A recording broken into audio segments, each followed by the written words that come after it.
नमस्कार। बिहार में एएनएम की जो है नियुक्ति की प्रक्रिया चल रही है। मैक्सिमम जो एएनएम है यानी जो नवनियुक्त एएनएम है वो जो है ज्वाइन कर चुकी है, काम भी शुरू कर चुकी है।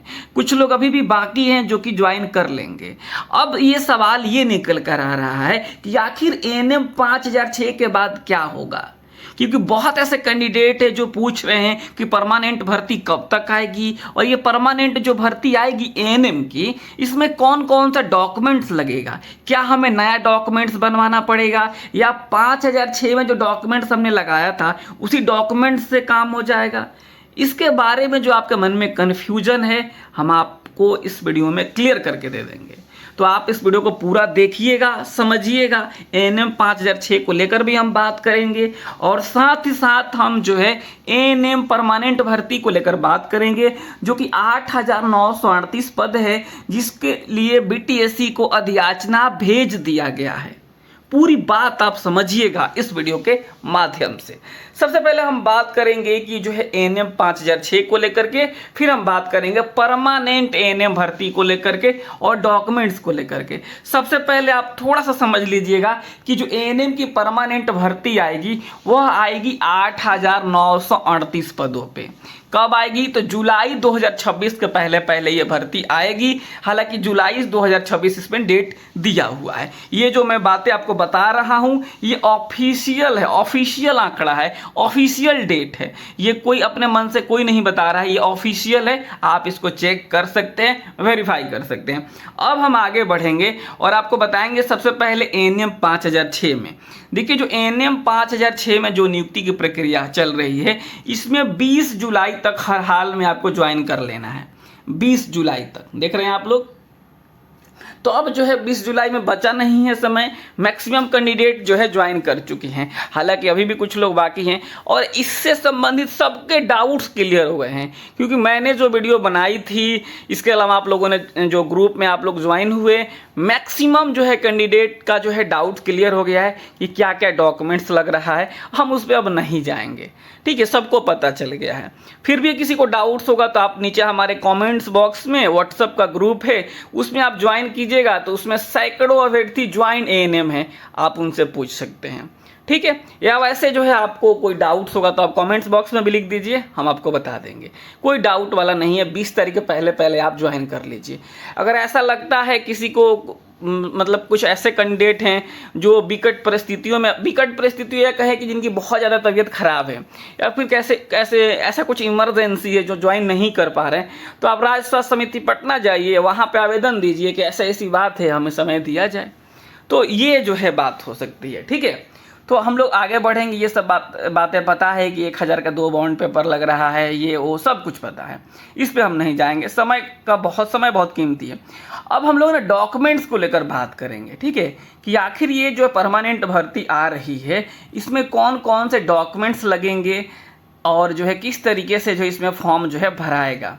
लेकिन उसके पहले आपको हम बता देते हैं, ठीक है, जो है आपको अगर एएनएम परमानेंट भर्ती का तैयारी करना है ना, तो आपको बताते हैं मेधावी बैच हमारे यहाँ चल रहा है, जो कि एजुकेशनल एकेपी के एप्लीकेशन पे है।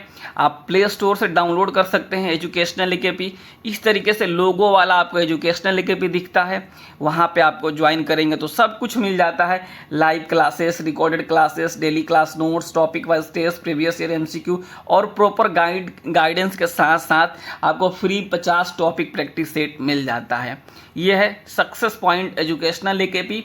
यहाँ पे आप देखेंगे जो है बिहार एएनएम परीक्षा में एकेपी संस्थान का जलवा, और साथ ही साथ आपको जो है बहुत सारी बातें यहाँ पे मिल जाएगी। आपको प्ले स्टोर से डाउनलोड करना है एजुकेशनल एकेपी, या फिर इस नंबर को सेव करके आपको जो है मैसेज कर देना है।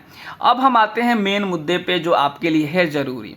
सबसे पहले आप समझिएगा कि जो एएनएम 5006 में जो आपकी नियुक्ति हुई थी, तो एएनएम 5006 में नियुक्ति हुई थी, तो अगर आपका डॉक्यूमेंट्स, मान लीजिए बहुत ऐसे कैंडिडेट हैं जिनका डॉक्यूमेंट्स 1 साल का ही हुआ है। अभी देखिए 1 साल का अगर आपका निवास है, ध्यान से आप लोग समझिएगा, जो निवास प्रमाण पत्र होता है, निवास, जाति जाति के अलावा आपको एनसीएल, ये अगर 1 साल से ज़्यादा चलता है, ऐसा नहीं है कि 1 साल का हो गया तो आपका निवास इनवैलिड हो गया, जाति इनवैलिड हो गया, एनसीएल इनवैलिड हो गया, ये कुछ भी इनवैलिड नहीं होता है। 1, 2, 3 साल ये चल जाते हैं। मेन जो है क्या नहीं चलता है, मेन नहीं चलता है आपका ईडब्ल्यूएस सर्टिफिकेट। क्या नहीं चलता है जी? ईडब्ल्यूएस सर्टिफिकेट नहीं चलता है, 1 साल से ज़्यादा आपको नया बनवाना पड़ता है। क्लियर हो गई ये बातें? अब हम आपको बताएंगे कि कैटेगरी वाइज कौन कौन से डॉक्यूमेंट्स आपको लगने वाले हैं। ध्यान से आप समझिएगा। देखिए, अगर कोई SC ST का कैंडिडेट है, अनुसूचित जाति अनुसूचित जनजाति, तो उनको क्या देना होगा? परमानेंट ANM की भर्ती में उनको ANM का सर्टिफिकेट आपको देना होगा, ANM से रिलेटेड सब कुछ आपको देना होगा। मेन जो आपको एक्स्ट्रा बनवाना होता है वो आपको बनवाना पड़ेगा जाति प्रमाण पत्र और निवास प्रमाण पत्र। ये 2 आपको जो है, अगर आप अनुसूचित जाति जनजाति से हैं तो आपको ये 2 डॉक्यूमेंट्स लगेंगे, जाति और निवास। ठीक है, यही 2 लगेगा। जो है SC ST के लिए कोई NCL नहीं बनता है, कोई EWS नहीं बनता है, इसमें 2 ही डॉक्यूमेंट्स बनते हैं, जाति और निवास। क्लियर है ये बातें? दूसरा आते हैं जो लोग हैं BC1 BC2, जिसे आप OBC EBC, पिछड़ा वर्ग, अत्यंत पिछड़ा वर्ग, ये जो भी कैटेगरी हैं, इनको क्या बनवाना होता है? तो इनको बनवाना होता है निवास, और निवास बनवाना उसके बाद बनाना होता है क्रीमी लेयर, जिसे आप कहते हैं NCL। ध्यान से आप समझिएगा, NCL 2 प्रकार के होते हैं। एक होता है केंद्र सरकार परियोजनार्थ, एक होता है बिहार सरकार परियोजनार्थ। तो जो बिहार सरकार परियोजनार्थ होता है वो वाला NCL बनवाना होता है। ठीक है, NCL कैसे बनता है? कई लोगों के मन में आता होगा ये सवाल। देखिए, NCL कैसे बनता है, पहले आप ब्लॉक से अपना ऑनलाइन बनवा लीजिएगा, जाति निवास और आय, ये तीनों बनवा के, जाति आय निवास तीनों बन जाएगा ना, उसके बाद NCL बनता है। ठीक है, ये हो गया। अब आता है EWS के लिए। अगर आप ईवर कैटेगरी से हैं और आप EWS में आते हैं तो आप बनाएंगे इनकम सर्टिफिकेट और EWS सर्टिफिकेट, और साथ ही साथ आपको निवास। ये ही डॉक्यूमेंट्स आपको बनवाने हैं, बाकी डॉक्यूमेंट्स तो कुछ बनवाना नहीं होता है, आपके पास जो है ऑलरेडी स्टोर रहता है। समझ गए आप लोग? अब देखिए, कई लोगों के मन में आता है कि चलो भाई ये सब तो हमको समझ में आ गया, लेकिन आखिर हम जो है कहाँ से बनवाएंगे निवास? सबसे ज़्यादा समस्या ये आती है, मान लीजिए कोई लड़का है तो जहाँ रहता है, जहाँ उसका घर है वो तो बनवा लेगा। लड़की है, शादी नहीं हुआ है तो कुछ भी नहीं सोचना है, क्योंकि जो एड्रेस है, पिताजी का जो एड्रेस है, उसी एड्रेस से सब कुछ बन जाता है। सबसे ज़्यादा समस्या किनके साथ आती है? तो मान लीजिए जिनकी शादी हो गई है। जिनकी शादी हो गई है तो उनको समझ में नहीं आता है कि हम कहाँ से क्या बनवाएं। ये हम आपको इस वीडियो में क्लियर कर देंगे। देखिए, ध्यान से आप समझिएगा हमारी बात को, नहीं तो फिर 2 बार वीडियो देखना पड़ जाएगा आपको। देखिए, केवल जाति प्रमाण पत्र के आधार पर पिछड़ा एवं अत्यंत पिछड़ा वर्ग के उम्मीदवारों को आरक्षण का लाभ दे नहीं होगा। मतलब अगर आप NCL नहीं बनवाते हैं तो आपको आरक्षण नहीं मिलेगा। ठीक है, पिछड़ा एवं अत्यंत पिछड़ा वर्ग के सदस्यों हेतु क्रीमी लेयर रहित प्रमाण पत्र संलग्न करना अनिवार्य है। क्रीमी लेयर प्रमाण पत्र से इतर अन्य जाति प्रमाण पत्र मान्य नहीं होगा। मतलब खाली NCL नहीं बनवाया, जातीय बनवा लिए, कहेंगे इसी पे हमको मिल जाएगा। ये OBC EBC के लिए है, बाकी लोग कंफ्यूज मत हो जाइएगा। SC ST के लिए केवल जो है कास्ट सर्टिफिकेट ही बनता है। ठीक है, अब देखिए आगे ध्यान से समझिएगा। सामान्य प्रशासन विभाग के अधिसूचना संख्या इतना के आलोक में महिला अभ्यर्थियों हेतु, महिला अभ्यर्थी, ध्यान से समझिएगा, महिला अभ्यर्थियों हेतु जाति, मतलब जिनकी शादी हो गई है उनकी बात हो रही है, महिला अभ्यर्थियों की बात हो रही है। महिला अभ्यर्थियों हेतु जाति अनुसूचित जाति या अनुसूचित जनजाति हेतु क्रीमी लेयर रहित प्रमाण पत्र पिछड़ा एवं अत्यंत पिछड़ा वर्ग पिता के नाम एवं पता से निर्गत होना चाहिए। देखिए, जिनकी शादी नहीं हुई है उनका भी पिता के यहाँ से बनेगा, और जिनकी शादी हो गई है उनका भी पिता के एड्रेस से ही बनेगा आपको जाति और NCL।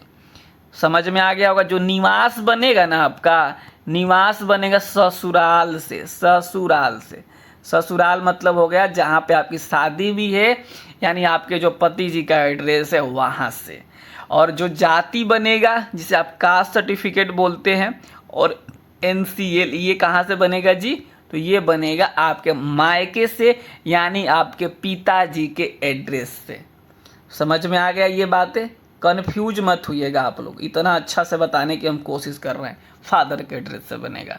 ये ऐसा नहीं है कि ये OBC के लिए, EBC के लिए, सबके लिए लागू होता है ये बातें, ठीक है। साथ ही इस प्रसंग में सामान्य प्रशासन विभाग के पत्रांकितना के आलोक में भी कार्रवाई की जाएगी, जो हो किया जाए। ये आप समझ गए कि आपको निवास बनवाना है ससुराल से, सब मतलब जहाँ शादी हो गई है। कास्ट और NCL बनवाना है फादर के यहाँ से। अगर आप SC ST से हैं तो NCL नहीं बनेगा, खाली कास्ट बनेगा। तो कहाँ से बनवाएंगे जी? तो आप बनवाएंगे कहाँ से? तो आप बनवाएंगे अपने जो है पिताजी के एड्रेस से, ठीक है। आय एवं परिसंपत्ति संबंधित प्रमाण पत्र जो है आपको निर्गत किए जाने की तिथि से 1 वर्ष के लिए ही वैध माना जाएगा।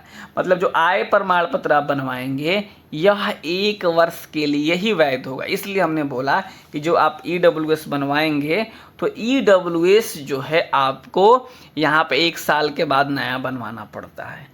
क्लियर हो गया होगा ये सब बातें? आई थिंक सबको समझ में आ गया होगा कि डॉक्यूमेंट्स को लेकर के और तमाम जो है बिंदुओं पे आपने सुन लिया, समझ लिया। तो इस तरीके से आप बनवाइए सारे डॉक्यूमेंट्स को और जो है फॉर्म भरिए और नौकरी कीजिए। नौकरी बहुत ज़रूरी चीज़ है अगर आप पढ़ रहे हैं तो, क्योंकि पढ़ इसलिए रहे हैं कि आपकी नौकरी हो जाए, ठीक है। आई थिंक आपको लग रहा है ना कि मैंने सब कुछ बता दिया। मुझे तो ऐसा नहीं लग रहा है कुछ छूटा है। अगर कुछ छूट गया होगा ना तो आप कमेंट्स बॉक्स में जो है कमेंट कीजिएगा आप लोग, अगर अगले वीडियो में बता देंगे। आई थिंक मेरे हिसाब से तो हमने सब बता दिया है कि नई भर्ती के लिए डॉक्यूमेंट्स क्या क्या लगेंगे, ठीक है। कैटेगरी वाइज हमने बता दिया। 9 नियुक्त ANM काम करना शुरू कर चुकी हैं। जो है ANM 5006 का ज्वाइनिंग डेट 20 तारीख तक है, उसके पहले सबको ज्वाइन कर लेना है। परमानेंट ANM की भर्ती आ रही है। आई थिंक मेरे हिसाब से हमने सब बता दिया है। फिर भी कोई आपके मन में डाउट्स रह गया होगा तो आप कमेंट्स बॉक्स में लिखिएगा, मैं उसका रिप्लाई देने की पूरी कोशिश करूंगा।